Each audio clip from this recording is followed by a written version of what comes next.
16-hour school days, renting hotel rooms for 1 hour to do your dark deeds, and being forced to do plastic surgery. Today, we're taking you on a tour through the capital of South Korea to uncover its dark side, revealing some shocking facts that you probably didn't know. We for sure didn't when we moved to Seoul in 2018 for university. Back then, this was the only picture we had of Korea.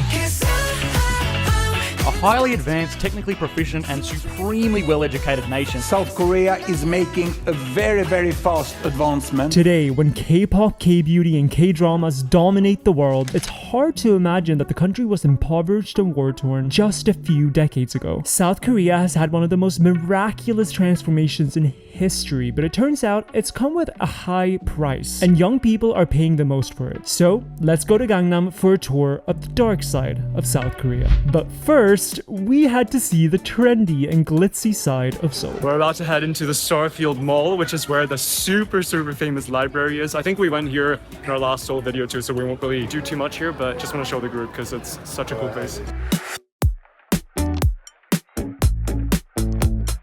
South Korea's cultural soft power around the world has come not least thanks to iconic places like this, and this mall is a testament to modern Seoul's aspirational lifestyle. There's this Pan Am store here, which is really cool, but dangerous. I'm gonna try this on because yeah, sometimes the fit is just a bit different because Koreans tend to be like quite wide shouldered and shorter, so the fit is very like, and I'm more like. We have a lot of ab geeks in the group, so this is like the one store that everyone was like, oh my god, we have to come here. This is such a smart thing, or just like an example of how smart the solutions are in South Korea and in this region in general. Like at the entrance of the store, they have this where you can place your drinks. A lot of the stores will often tell you like you can't drink in here, but like in most places, it's like, okay, but then what do I do with the drink? This is so genius. Like, it's such a simple solution that makes life so much easier, and it actually helps the store. So it's like a no-brainer, really. So along with just seeing the Starfield Library, the real reason that we're here in Gangnam is because we're doing a really interesting tour. It's a tour we did ourselves like 5 years ago. This young guy who does the tour, it's really interesting. It's about like the dark side of Korean youth in the modern age, I think is the title of it. And we just remember it being such an insightful tour, so we really wanted to share that with the group. So today we're doing, a lot of information dumping. Yeah, and a lot of like heavier topics, which is, this is our last day, so maybe like, I don't know. It's all been building up to this, I guess. We're Oskar and Dan. Over the past decade, we've explored more than 100 countries together while traveling mostly full-time, and now we wanted to share the fun by leading a group trip to Seoul, a city we briefly called home during university. This means that we got to do this fascinating tour alongside these 15 awesome people. Hey, sexy lady. Oppa Gangnam style. Okay, nice. Very nice. Although this tour was on our last full day in Korea, this will be far from our last video from the group trip, as we have much more to share, from meeting a North Korean defector and visiting an unknown part of the Korean DMZ. Something you really don't want to miss, but more on that at the end of the video. For now, let's meet our friend June and get started. Full on tourist mode now. We're CIA. Dan already broke his. You broke yours?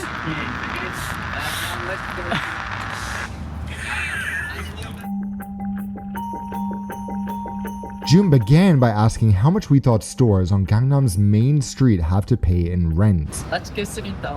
$25,000. $25,000 with us right now.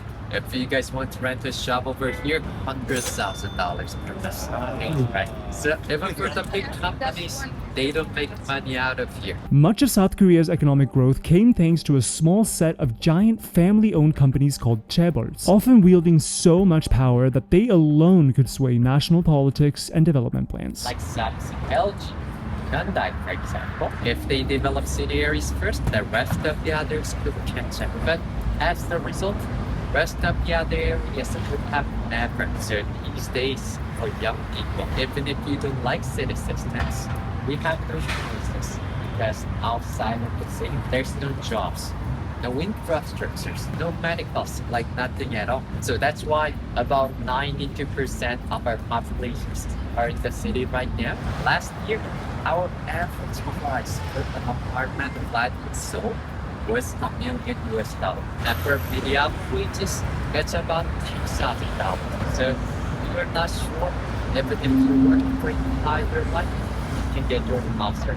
With such high barriers to entry on the housing market, it's understandably difficult for young South Koreans to move out and to conduct their unholy affairs. When Koreans see this, they recognize more as motels. In Western culture, motel is kind of typical with dirty rooms, right? It's always the place where this murder happens.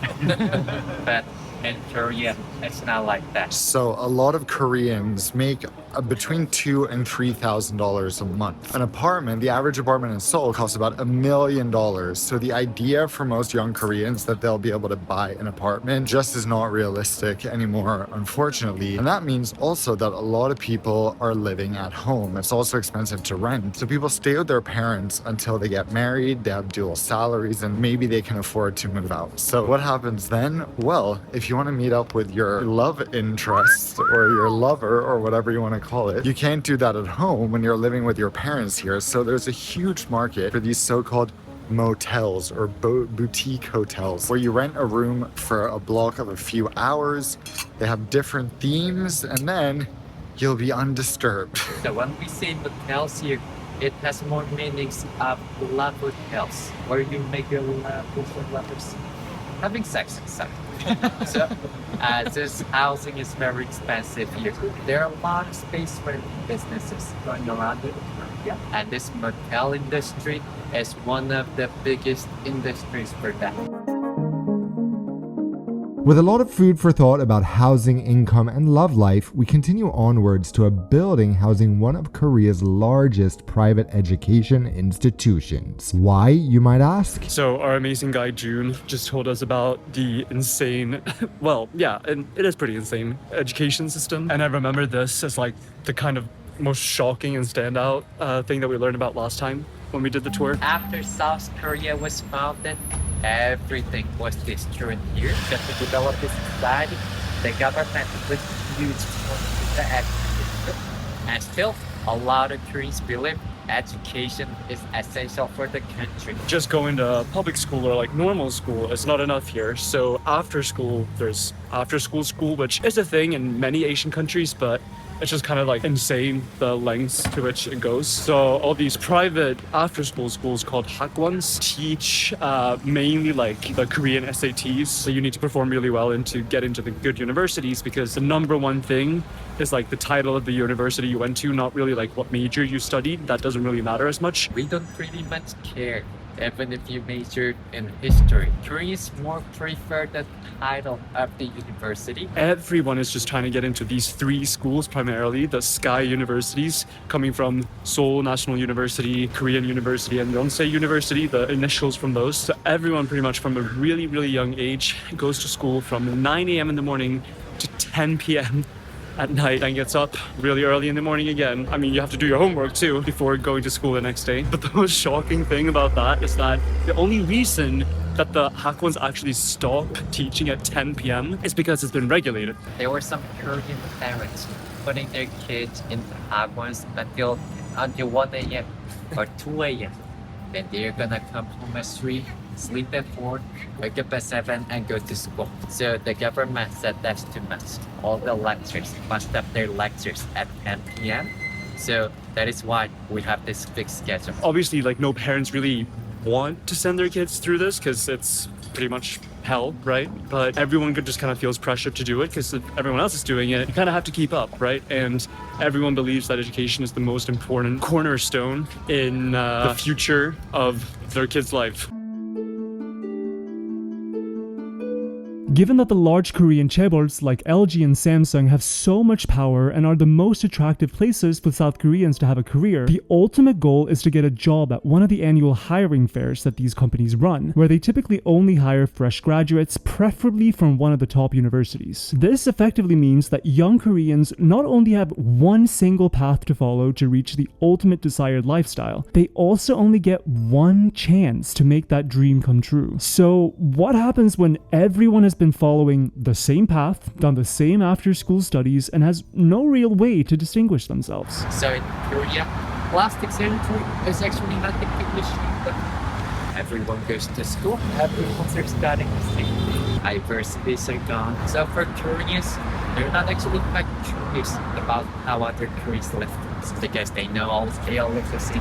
Imagine it for yourself. You're applying for a job, and everyone in the pool of applicants has practically the same background as you, and might have even gone to the same school as you. The only thing standing between you and that job is the interview. And what is the one way you can make yourself stand out in that interview? That's right, your looks. One of the effective ways to differentiate yourself from the others is just what kind of looks you have. We can find typical beauty standard of deep eyes, looking young as possible, high sharp noses, small face, and for K-pop, singing is not a big deal here. What more matters is how you look in form on stage and how you perform well. We made it to Shinsa, which is one of the centers for plastic surgery, and there's this clinic right behind me, which specializes in liposuction to do all things fat reduction, and they have a mascot called Fatty. Hi, Fatty. And he decorates every single floor. So let's just say that fat acceptance has a bit of a ways to go in Korea. It turns out even South Korea's not-so-friendly neighbor up north has received word of the country's problems. During our time in Seoul, North Korea was on a spree sending hundreds of trash balloons into the south with propaganda flyers. And by coincidence, we happened to find one at the end of our tour. You're living in the hell. Rather immigrate.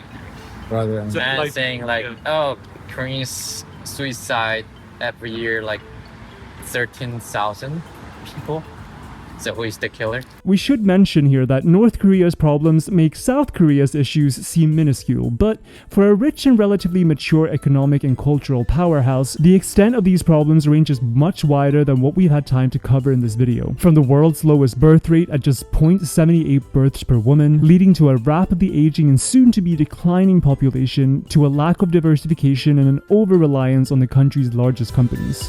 This is also a good time to say that we love South Korea. It's a country we've visited half a dozen times and one we always look forward to coming back to. But this tour about the country's dark side, which we've done twice now, has really stuck with us, and it's something that we wish was more easily accessible to travelers in more countries around the world. Travel isn't just about discovering the beautiful or polished parts of a place, but also looking for its rough patches. This is something we've always tried to be conscious of, from exploring the favelas of Rio de Janeiro in Brazil, or Africa's largest slum in Nairobi, Kenya, to going to the West Bank to learn about the Israeli-Palestinian conflict from both sides, or exploring the haunting history of Hiroshima. We believe you can fall in love with a place when you embrace its complexity, flaws and all, because at the end of the day, you would never trust a person who only showed their good sides and concealed their imperfections to try to convince you of their flawlessness. Anyway, those are some final thoughts. Thank you guys so much for watching as always, and if you're into this kind of educational and thought-provoking content, we're linking a playlist here with some of our most insightful travel experiences from over the years. Stay tuned for the next video from our group trip, where we got really close to South Korea's northern neighbor in an unknown area of the DMZ, and had a rare meeting with a North Korean defector who escaped the country at just 14 years old. Until then,